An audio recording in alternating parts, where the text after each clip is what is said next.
नमस्कार, हरियाणा न्यूज देख रही हैं आप। मैं हूं आपके साथ साधना बत्रा। बुलेटिन का आगाज कर रहे हैं बड़ी खबर के साथ। दिल्ली एनसीआर समेत हरियाणा के कई जिलों में बरसात, बारिश के कारण लोगों को गर्मी से मिली राहत। बारिश के बाद जलभराव से आवाजाही में लोगों को हो रही परेशानी। द्वारका अंडरपास पर पानी भरने से लोगों की मुश्किलें बढ़ गई हैं। दिल्ली एयरपोर्ट रोड पर भी जल जमाव हुआ है। तो बड़ी खबर आपको बता रहे हैं।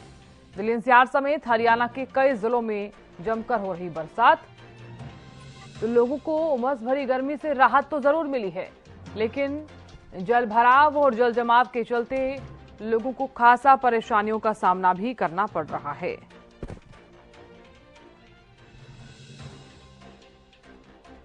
बड़ी खबर आपको बता रहे हैं। तो हरियाणा के भी कई जिलों में बरसात हुई है।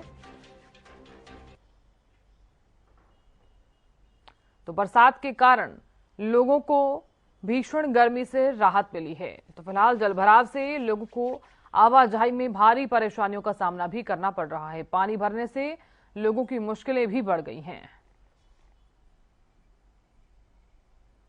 तो दिल्ली एनसीआर समेत हरियाणा के कई जिलों में हो रही बरसात, बारिश के कारण लोगों को गर्मी से राहत मिली है।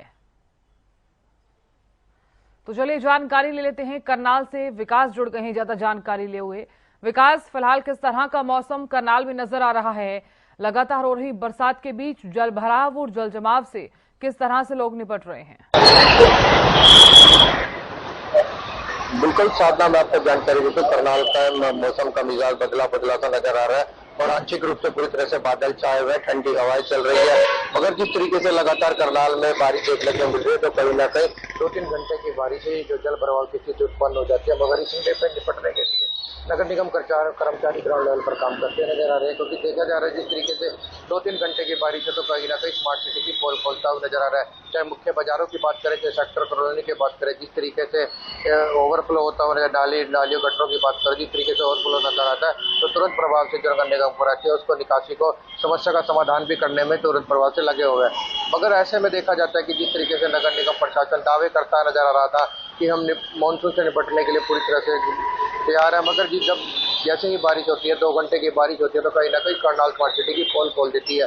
तो इसके चलते कहीं ना कहीं लोगों को समस्या का सामना तो 1 या 2 घंटे तक करना ही पड़ता है, क्योंकि देखा जाता है कि जल भराव की स्थिति उत्पन्न हो जाती है, तो जिस तरीके से रूट डाइवर्ट होता है तो कहीं ना कहीं जो लोग हैं फंस जाते हैं। और कई जगह ऐसे गड्ढे भी है जो कहीं ना कहीं जो स्कूटी मोटरसाइकिलों की बात करें तो कहीं उन्हें चोटें भी लगने की संभावना बताई जा रही है। अभी 1-2 दिन पहले भी ऐसा ही देखने लगा और 1-2 चोटें भी लगी हैं जो बाइक सवार थे, चाहे एक्टिवा सवार थे, क्योंकि पता नहीं लगता बारिश में जिस तरीके से सड़क टूटी होती है, तो कहीं ना कहीं प्रशासन एडवाइजरी जारी करता है। जहाँ जल प्रवाह की स्थिति है तो उस रूट को डाइवर्ट करने का काम भी प्रशासन करता हुआ नजर आ रहा है। जी साधना। बिल्कुल विकास, आप बने रहिए हमारे साथ। बल्लभगढ़ से रजत सिसोदिया भी लगातार बने हुए हैं, उनसे भी जानकारी ले लेते हैं। रजत, फिलहाल किस तरह का मौसम नजर आ रहा है?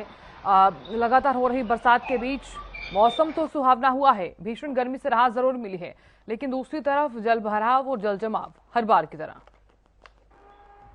जी, आपको बता दूं कि दिल्ली एनसीआर समेत हरियाणा के कई जिलों में जो है तेज बरसात देखने के लिए मिली है। तो वहीं अगर फरीदाबाद जिले की बात की जाए तो काफ़ी कम बरसात जो है पिछले 3 से 4 दिनों में देखने के लिए मिली है, जिसके कारण कहीं ना कहीं लोगों को जो है चिंचिलाती गर्मी से का सामना करना पड़ रहा था। लेकिन अभी आज की बात की जाए तो आज मौसम ज़रूर सुहावना बना हुआ है।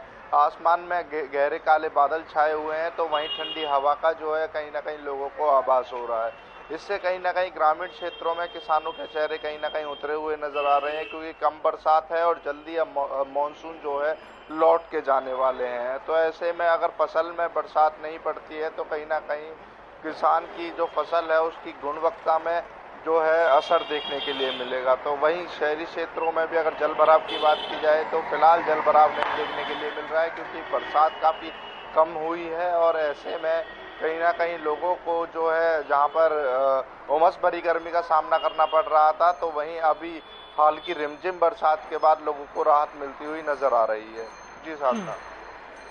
बिल्कुल रजत, आप बने रहिए हमारे साथ। विकास भी बने हुए हैं। विकास, देखिए क्योंकि जब जब भी बरसात आती है तब तब भीषण गर्मी से राहत तो जरूर मिलती है, लेकिन एक सवाल यहाँ पर ये कि जो ट्रैफिक समस्या है वो लोगों के लिए परेशानी खड़ी करता है। जहाँ लोगों को अपने दफ्तर जाने के लिए, तमाम गंतव्य स्थान तक जाने में आधा घंटा या 1 घंटा लगता है। वहीं अब भीषण ट्रैफिक के चलते काफी देरी का सामना भी करना पड़ रहा है। तो प्रशासन कितना अलर्ट नजर आ रहा है इन तमाम समस्याओं के बीच?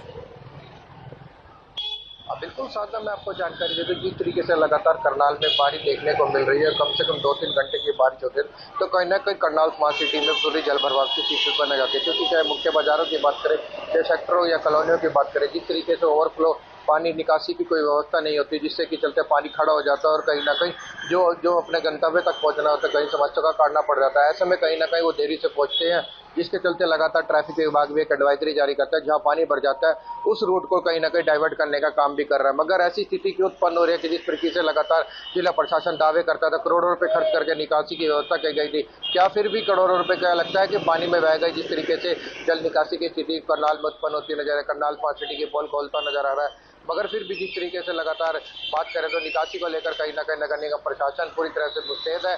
और जो ग्राउंड लेवल पर काम करते हैं, चाहे मनीष मशीनों की बात करें, जो बड़ी बड़ी मशीनें लगाकर जल निकासी दुरुस्त करने का काम भी कम से कम, फिर भी उसमें से समय की बात करें तो कहीं ना कहीं 1.5 से 2 घंटे का समय लग जाता है। ऐसे में जो पूर्ण रूप से यातायात चलाने की बात करें तो जी साधना। बिल्कुल विकास, आप बने रहिए हमारे साथ। रजत भी लगातार बने हैं। रजत, बल्लभगढ़ में आज का तापमान कितना बना हुआ है? दिन के तापमान में और रात के तापमान में कितना डिफरेंस जो है वो देख पा रहे हैं आप? जी साधना, अगर बात की जाए तापमान की तो पिछले 4 दिनों में जो तापमान है वह 30 से 32 डिग्री बना हुआ था। तो वहीं आज जो है ये तापमान गिरकर 27 से 28 डिग्री टेम्परेचर पे बना हुआ है। तो वहीं अगर सुबह शाम के तापमान की बात की जाए तो 27 से 28 डिग्री टेम्परेचर बना रहता है। वहीं अगर दिन की बात की जाए, जिस समय लोगों को उमस भरी गर्मी का सामना करना पड़ता है, उस समय पर जो है 32 से 33 डिग्री तापमान जो है बना रहता है। तो कहीं ना कहीं लोगों को उमस भरी गर्मी से सामना लगातार करना पड़ रहा था, लेकिन आसपास की जगह हुई बरसात के कारण कहीं ना कहीं ठंडी हवाओं का जो आभास हो रहा है, इसके कारण कहीं ना कहीं जो चिलचिलाती गर्मी है, उमस भरी गर्मी से राहत मिलती हुई नजर आ रही है, जिसके कारण तापमान में भी गिरावट देखने के लिए मिल रही है। जी साधना। बिल्कुल, बहुत शुक्रिया रजत जानकारी देने के लिए। विकास, आपका भी बहुत बहुत शुक्रिया बने रहने के लिए।